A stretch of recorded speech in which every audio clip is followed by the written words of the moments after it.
Hola chavales, chavalas, esta es más una clase de español, es la tercera clase y hoy vamos a hablar sobre cómo hablar, o sea, cómo se dice si estamos delante de alguien, si estamos en una clase, si estamos en una conversación y sale un tema y que yo no sé cómo decirlo en español. Entonces, ¿cómo debo expresarme? ¿Cómo debo preguntar?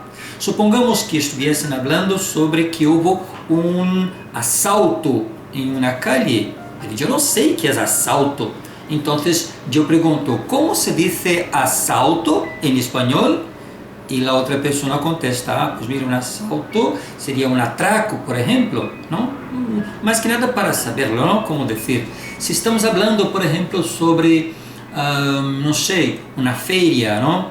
Un mercadillo, por ejemplo. Y entonces no sabemos cómo decir el nombre de una fruta. Entonces yo digo, ¿cómo se llama, cómo se dice maçã en español? Y la otra persona contesta, manzana. Ah, manzana, gracias. Entonces es solo decir, ¿cómo se dice? Ahora, si yo no sé cómo se escribe, pues muy sencillo. ¿Cómo se escribe manzana?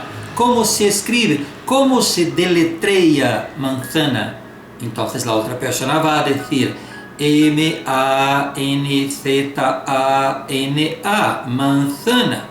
Entonces son tres cosas. Primero, ¿cómo se dice? ¿Cómo se escribe? Y cómo se deletrea. O puedes pedir a la persona que, por favor, ¿puedes deletrearlo, por favor? O puedes deletrear la palabra tal.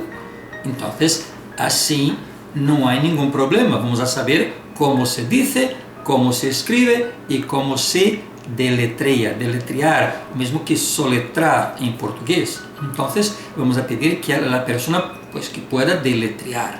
¿De acuerdo? Otra cosa muy interesante con relación al español sería los signos de puntuación. Entonces, vamos a ver aquí qué signos aparecen en los textos en español. El primer signo sería la coma. Entonces, ¿para qué sirve la coma? Pues mira, si yo voy a nombrar cosas, yo voy a usar la coma. Por ejemplo, Pedro fue a la feria y compró naranjas, coma, peras, coma, manzanas y melones. Entonces la coma separa, o sea, aparta un objeto del otro, ¿no? Entonces yo tengo las manzanas, las peras, los melones, las naranjas, separados por comas, ¿no? Después tengo el punto y coma, también es usado en español, ¿no? Se emplea el punto y coma para separar oraciones independientes, pero que forman parte de un mismo enunciado. Entonces yo tengo ahí el punto y coma. Otro signo también serían los dos puntos, que también usamos en español. ¿Y para qué sirven? Pues mira, los dos puntos pues detienen un discurso para llamar la atención sobre lo que sigue. Entonces estoy diciendo, hay alerta de huracán, dos puntos, se han suspendido todos los vuelos. Entonces yo tengo aquí el uso del signo dos puntos. Luego después tenemos aquí el punto final. Pues igual, cuando concluyo algo, cuando acabo de decir algo, pues tengo el punto final. Después yo tengo aquí la interrogación, usado para hacer preguntas. No podemos olvidar que la interrogación yo la uso de cabeza para abajo al inicio y al final de frase normal. Entonces en español hay esta énfasis en que la pregunta ella empieza ya con la primera palabra. Entonces la utilizo de cabeza para abajo al inicio y normal al final. Esto lo usamos para hacer las preguntas. Y después tenemos aquí la admiración. En portugués llamamos de exclamación, ¿no? Los signos de exclamación. La admiración, cuando estoy sorprendido con algo, cuando estoy admirando algo, pues entonces, ¡qué belleza! Entonces uso la admiración, los signos de admiración. También tengo que usarlo al inicio de frase de cabeza para abajo y al final de frase normal. Luego tenemos los puntos suspensivos. ¿Y para qué sirven los puntos suspensivos? Pues el propio nombre ya lo dice, ¿no? Suspensivo É um signo que usamos assim para deixar em suspenso um discurso. Então, eu uso os 3 pontos, ou os pontos suspensivos que decimos em espanhol. Depois temos os parênteses, também muito usado em outros idiomas, em português também, não? É um signo delimitador, pois permite aislar ou marcar unidades linguísticas, não? Então, uso os parênteses. Depois temos a raya ou guión largo. E para que serve esta raya e este guión largo? É um signo de pontuação delimitador que usamos para marcar determinados incisos em um discurso. Por exemplo, os jogadores, dijo el entrenador, estão animados. E já está. Depois tenho aqui o guión. O guión normalmente usado para separar sílabas, não? É mais cortito, não? Então eu tenho aqui calendario. Já está. Então tenho separado aqui a sílaba por el guión. Também temos aqui as comillas. E para que servem as comillas, professor? Pois se eu quero destacar o que alguém ha dicho algo, não sei, em algum momento, pois vou usar as famosas comillas, não? Ele habla de um personagem, de alguém, não? Ou uma frase de um texto. Depois temos aqui os asteriscos, também usamos, não? Em espanhol. Temos o apóstrofo, que também é muito usado, não? Para marcar a omissão de vocales em los textos antigos, pero também em los textos em algumas situações atuais. Por exemplo, eu digo, vou para o pueblo, vou para apóstrofe, el pueblo, pois vou para o pueblo. Então usamos este apóstrofo. E por último, o párrafo, não? Já um outro signo que usamos para remitir a uma seção do mesmo texto. Adelante. Bueno, chicos, para hoy vamos a concluir hablando un poquito sobre las profesiones, que también es un tema muy interesante porque es vocabulario. Hay algunas profesiones, no voy a hablar de todas ellas, pero las profesiones que en algún momento puede confundiros, ¿no? A veces, no sé, pensamos en una palabra que sabemos en portugués, por ejemplo, y confundimos con español. Entonces, nada, vamos a ver cómo se dice en español. Pensamos primeiro para aquele que não tem uma profissão, el estudiante. Então, temos aí a palavra estudiante.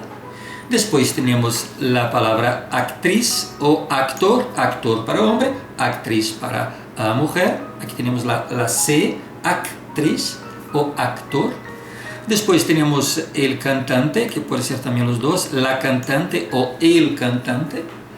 Temos passante, é aquele estudante que vai fazer horas em uma empresa, não vai trabalhar, mas não terá um registro, senão como estudante, como aprendiz, não vai aprender uma profissão, está fazendo uma pasantía naquela empresa. Depois temos o periodista, que trabalha em los periódicos com a notícia. Temos também o abogado, que é aquele que trabalha com as leis, não, defendendo, bueno, ou em los tribunales, não, vai acusar ou defender a alguém por algo que ha hecho, não? Depois temos a azafata.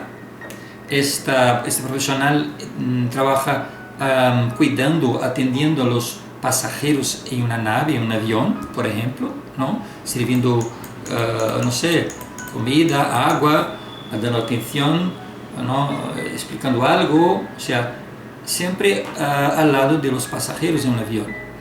Depois temos aqui também o cocinero, que trabalha em uma cocina, vai cocinar, fazer a comida. Temos o cajero, pode ser um cajero de banco, um cajero de supermercado, não? Vai trabalhar na caixa. Temos o oficinista, que é o que trabalha em uma oficina. Cuidado com esta palavra, não? Oficina, um lugar onde os administrativos trabalham com papeles, não? Então, é uma oficina.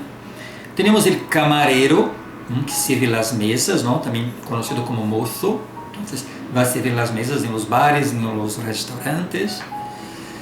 Tenemos el sastre, que es el que hace ropas, ¿no? Normalmente ropas para hombres, ¿no? Entonces el sastre. Hay el albañil, que es aquel que construye edificios. Este profesional construye edificios, y aquel que dibuja el edificio pues puede ser diseñista, aquel que proyecta puede ser ingeniero, y hay aquel que hace dibujos cómics, entonces sería el dibujante. También tenemos el ebanista, que es el que trabaja con ébano, con maderas finas.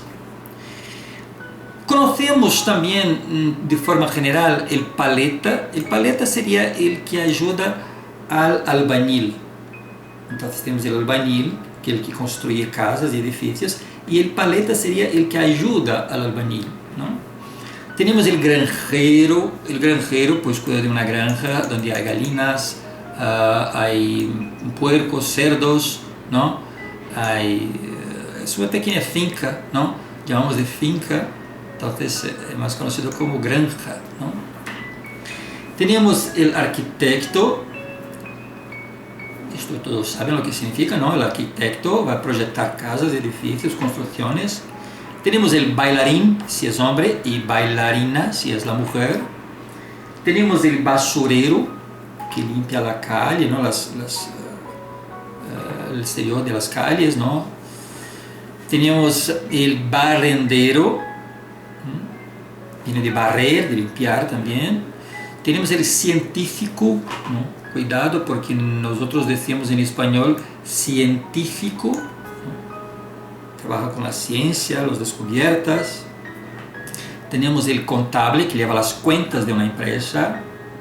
Tenemos el dependiente, que atiende a la gente en las tiendas de ropa, de cosas para vender. Entonces está siempre allí sirviendo a la gente que llega para comprar algo. Entonces va a mostrar las cosas que hay, los precios, ¿no?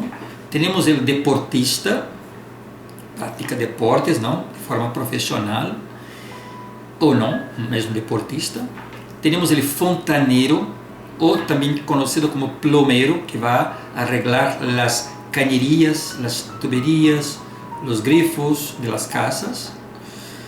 Tenemos el ingeniero, ya dije antes, el juez, que va a, al final de todo, va a decir lo que va a ocurrir al final en los tribunales, ¿no? En los juzgados, ¿no? Entonces va a determinar la sentencia que va a ser aplicada, ¿no? Tenemos el pastelero o repostero, que trabajan con los pasteles, ¿no? Los bizcochos en las panaderías, ¿no? Entonces es conocido como pastelero o repostero. Tenemos el peluquero, que arregla los pelos de las mujeres y de los hombres también, de los niños, ¿no? El carnicero, que vende la carne en las carnicerías. Tenemos el grumete, que es aquel que trabaja en los puertos, ¿no? Tramitando los documentos, ¿no? De las embarcaciones. Tenemos el panadero, que hace el pan en las panaderías. El zapatero, que hace los zapatos en las zapaterías. El maestro o profesor, puede ser maestro, puede ser profesor, ¿no? Que da clases. El conductor, que conduce un coche, ¿no? Entonces tenemos el motorista, que conduce una moto, y el conductor, que conduce los coches. Tenemos el botones, que se encarga de llevar las maletas de los turistas a sus habitaciones. El entrenador, que entrena a los chicos, ¿no? A los jóvenes, a los deportistas para un equipo de fútbol, ¿no? Para campeonatos, esas cosas. Tenemos el orfebre, que trabaja con joyas, ¿no? Joyas finas, ¿no? También tenemos médicos y escritores. Y hay otras tantas profesiones, pero básicamente estas son las que en algún momento pues puede confundir a uno, ¿no? Nos quedamos aquí, chicos. Entonces hablamos hoy entonces sobre cómo se dice, cómo se escribe, ¿no? Cómo se deletrea algo. Hablamos sobre los signos de puntuación en español y concluimos con las profesiones. Hasta la próxima.